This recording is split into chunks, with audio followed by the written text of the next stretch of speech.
నమస్తే.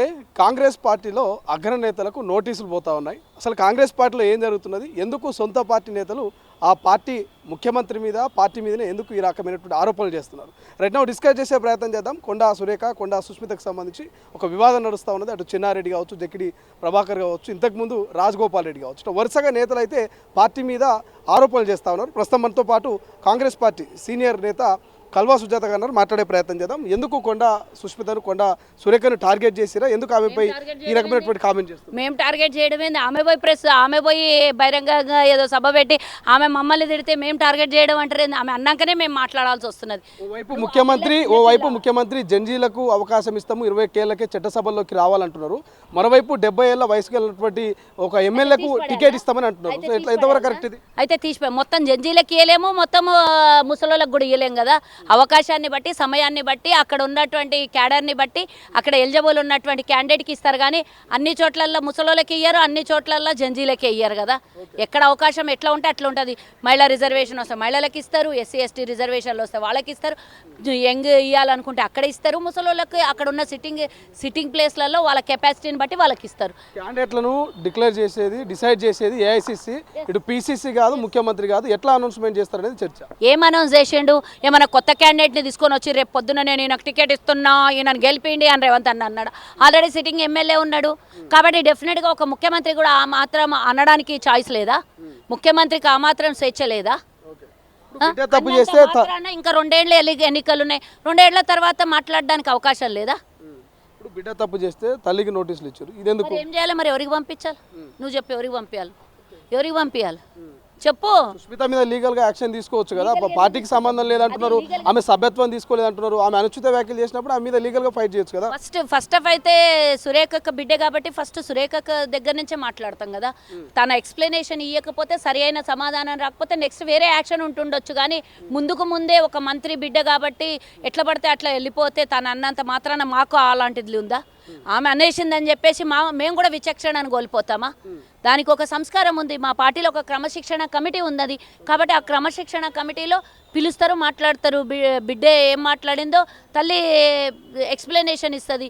నేనేమంటున్నా అంటే కొండక్కాడు పక్కన పెట్టేసి నువ్వు ఇండివిజువల్గా రా, నిన్ను ఎవరు గుర్తుపట్టి ఎలక్షన్లో పార్టిసిపేట్ చేస్తావు, ఎంత మటుకు నీకు కెపాసిటీ ఉందో చూసుకుందాం. సో ముఖ్యమంత్రి అన్నదమ్ములకు సంబంధించిన స్కాములు బయట పెడతానందుకే కాంగ్రెస్ మహిళా నేతలు బయటకు వచ్చి మాట్లాడుతారు. ఏంది నాకు అర్థం కావట్లేదు. కౌంటర్ ఇస్తే ఖచ్చితంగా పూర్తి ఆధారాలతో స్కాములు బయట పెడతాను కాబట్టి మేము మాట్లాడుతున్నామా? ఆమె రేవంత్ అన్న ఇప్పుడు నేనేమన్నా రేవంత్ అన్న తమ్ముళ్ళకి అన్నది ఇవన్నీ నిరూపించు అని నేను అన్నానా? నువ్వు అడిగితేనే నేను అంటాది, లేకపోతే నేను ఎందుకంటే ఆ మాట. ఆమె ఏకవచనంతో ఈ టికెట్ నాదే, నాకు కాకుండా ఎట్లా ఇస్తావు అని రేవంత్ అన్నని ప్రశ్నించి ఏకవచనంతో మాట్లాడి ఎట్లా పడితే అట్లా నోటికి వచ్చినట్లు మాట్లాడినందుకు మేము మాట్లాడాల్సి వస్తున్నది. లేకపోతే మాకేం అవసరం? ఒక ఆడపిల్లని అనవసరంగా అనాల్సినటువంటి అవసరం. ఇప్పుడు కూడా బాధగానే ఉంది మాట్లాడుతుంటే. మా మంత్రి బిడ్డ, అందులో ఆమె ఎవరి జోలికి అనవసరంగా వెళ్ళదు. సాఫ్ట్ నేచర్ ఉన్నటువంటి సురేఖక్క ఆమె బిడ్డ వల్ల డ్యామేజ్ అయినటువంటి విషయానికి ఆమె వచ్చి ఎక్స్ప్లెనేషన్ ఇచ్చుకోవాల్సి వస్తున్నది. అది చాలా బాధాకరం. మాకు నిప్పు లేనిదే పొగరాదు. కొండా సుష్మిత మాట్లాడిందంటే ఎంతో కొంత అవినీతి జరిగే ఉంటుంది అనేది ప్రతిపక్షాలు అంటున్నాయి. ఏకీభవిస్తారా దీన్ని? నేను ప్రతిపక్షాలకు అవకాశం ఇచ్చినావు అంటున్నా, సుష్మితకు మాట్లాడడానికి అవకాశం ఇచ్చినావు తప్పించి ఇక్కడ ఉన్నది అంటే నిప్పు లేదే పొగ రాలేదని. ఆమె ఇంకేమైనా మాట్లాడిందా? ఇంకేమైనా పార్టీ గురించి మాట్లాడిందా? ఆమె టికెట్ గురించే పొద్దున్న దాకా మాట్లాడుతుంది. ఆమె పార్టీ లైన్ తీసుకొని ఎప్పుడన్నా దేని గురించి అన్న ప్రశ్నించి, లేదా నిధుల గురించి ప్రశ్నించి, అభివృద్ధి గురించి ప్రశ్నించి, ఇప్పుడు వచ్చి టికెట్ గురించి ప్రశ్నిస్తే ప్రతిసారి ఆమె ఏదో ఒకటి ప్రశ్నిస్తున్నది. ఈసారి తన సొంతం గురించి ప్రశ్నించుకోవడంలో తప్పేమున్నదని మీరు అడిగితేనే సమాధానం చెప్తుంటే, ఆమె ఎప్పుడు మాట్లాడినా మా నాన్నకి ఎమ్మెల్సీ ఇవ్వలేదు, నాకు ఎమ్మెల్యే టికెట్ ఇస్తా అన్నారు అని మాట్లాడింది తప్పించి పార్టీని వెనకేసుకొని.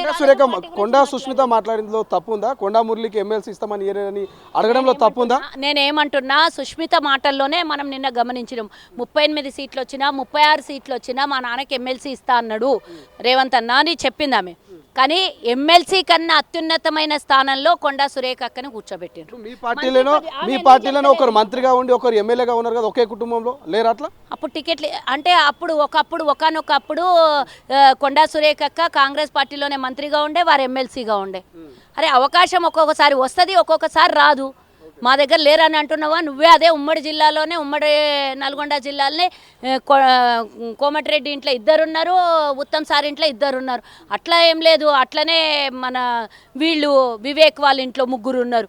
అట్లా అవకాశాన్ని, అక్కడ సందర్భాన్ని, అక్కడ ఉన్నటువంటి పరిస్థితుల్ని బట్టి టికెట్లు ఇస్తాం. కానీ ఇప్పుడే నేను వచ్చి టికెట్ ఇవ్వలేదంటే నువ్వు పని చేసుకోపోయి గ్రౌండ్లో రేపు పొద్దున పని చేసుకున్నాక నీకు టికెట్ ఇవ్వకపోతే ఆ రోజు అమ్మతో కొట్లాడిపించు, నువ్వు కొట్లాడు, ఏఐసిసి వరకు పో. ఇప్పటికీ ఏమి మొదలే పెట్టలేవు నువ్వు. నేను పరకాలలో గెలిచినా అన్నావు, మరి పరకాలలో ఎందుకు పొద్దుమాకలా పని చేస్తలేవు? నువ్వు చేసుకుంటూ అడగాలి కదా, ఇండిపెండెంట్గా పని చేసుకోను. పార్టీ జెండా కడవ వేసుకోకుండా పని చేయను. నేను పరకాల నా టికెట్, నేను ఒక మహిళగా నేను కూడా ఎంకరేజ్ చేస్తా. అప్పుడు ఒక ఆడపిల్ల పని చేస్తుంది, టికెట్ ఇవ్వండి అంటే ఏం పని చేస్తున్నావు నువ్వు? ఆడ పరకాలలో పోయి ఇడిచిపెట్టేసాడు గాలికి. మరి ఉన్నటువంటి ఎమ్మెల్యేని కాకపోతే వేరే పక్కోళ్ళకి ఎమ్మెల్యేకి టికెట్ ఇవ్వండి అని సిట్టింగ్ ఎమ్మెల్యేకే ఎసరు పెట్టేస్తారా? ఎవరన్నా పెట్టేస్తారా? నువ్వు చెప్పు నాకు. నువ్వు ఒకవేళ వివరణ ఇవ్వకపోతే ఏం చేస్తారు? ఏం డిసైడ్ చేస్తారు కాంగ్రెస్? మాకు క్రమశిక్షణ కమిటీ ఉంది కదా, వాళ్ళు చూస్తారు. ఆ రోజు మళ్ళీ అడగండి, మళ్ళీ ఆన్సర్ చెప్తాము. ఫైనల్ గా కొండా సుష్మితకి ఏం చెప్పదలుచుకున్నారు? ఆమె మేబీ ఎవరు కౌంటర్ ఇచ్చినా నేను మళ్ళీ రెస్పాండ్ అవుతా అంటున్నది. ఏం సంబంధం లేదు మా పార్టీ గురించి. నువ్వు విత్ ఇన్ ద పార్టీ ఇష్యూల గురించి మాట్లాడడానికి నీకేమన్నా ఉంటే బయటికి పోయి ఏం మాట్లాడుకుంటావు మాట్లాడు. దానికి సవాళ్ళకు జవాబు చెప్పడానికి మేము రెడీగా ఉన్నాం. కానీ నువ్వు పార్టీ గురించి నా టికెట్లు నాది నాది నాది అని మాట్లాడడానికి నీకు అర్హత లేదు, పార్టీలో సభ్యత్వం లేదు. Right, thank you so much. ఇది మొత్తం మీద కాంగ్రెస్ పార్టీ మరి ఇప్పటికే నోటీసులు ఇచ్చింది. మరి కొండా సుష్మిత వివాదంలో కొండా సురేఖ ఎట్లా స్పందిస్తుంది, ఎటువంటి నిర్ణయం తీసుకోబోతుందో భవిష్యత్తులో చూద్దాం. కెమెరా పర్సన్ అజయ్తో శ్రీశైలం, తొలి వెలుగు, గాంధీ భవన్.